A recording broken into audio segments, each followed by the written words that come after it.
Hi, I'm Jenny Stewart and I'm going to talk to you today about oxalates and horses.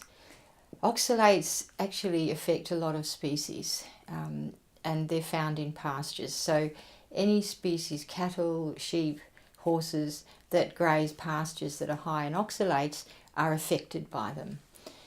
Now there's two types of oxalates in plants. There's the calcium-oxalate, which presents horses with a problem because the calcium oxalate's insoluble. It's like a little rock going through the horse's gut. The horse can't absorb it, can't break it down. So that's called insoluble oxalate because it's insoluble in the horse's gut. And the reason it causes problems for horses is because then the horse can't get the calcium. It's locked in with that oxalate and out it goes in the urine and manure. It's not absorbed into the body. But there's another type of oxalate in the pastures which also causes problems, and that's the soluble oxalate. Okay, so that's oxalate that's bound to potassium or sodium, sometimes to magnesium, sometimes to iron and ammonia ions, but basically the oxalate is bound to sodium, potassium primarily.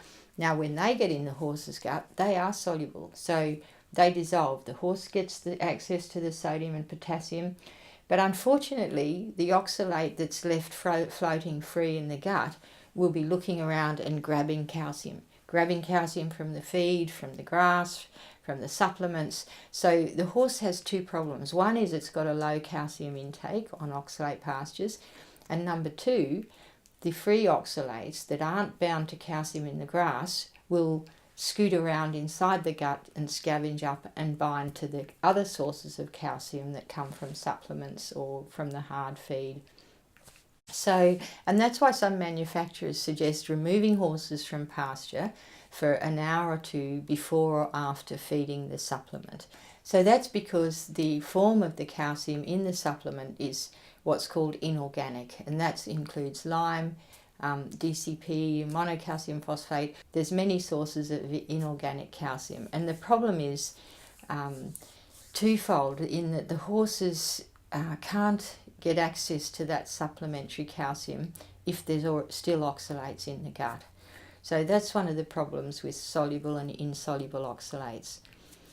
The soluble oxalates cause a problem in other species because they're absorbed and damage the kidney. Now the treatment for that in veterinary science and also in human medicine, if oxalate toxicity occurs in humans from intake of oxalate species, the treatment is to give them lime or milk, because the oxalate in the gut will then bind to the lime or the calcium in the milk, meaning it won't be absorbed. And by the same principle, that's why they're a problem with horse supplements, because if there's soluble oxalates in the gut, they will bind to that supplement and it won't be absorbed.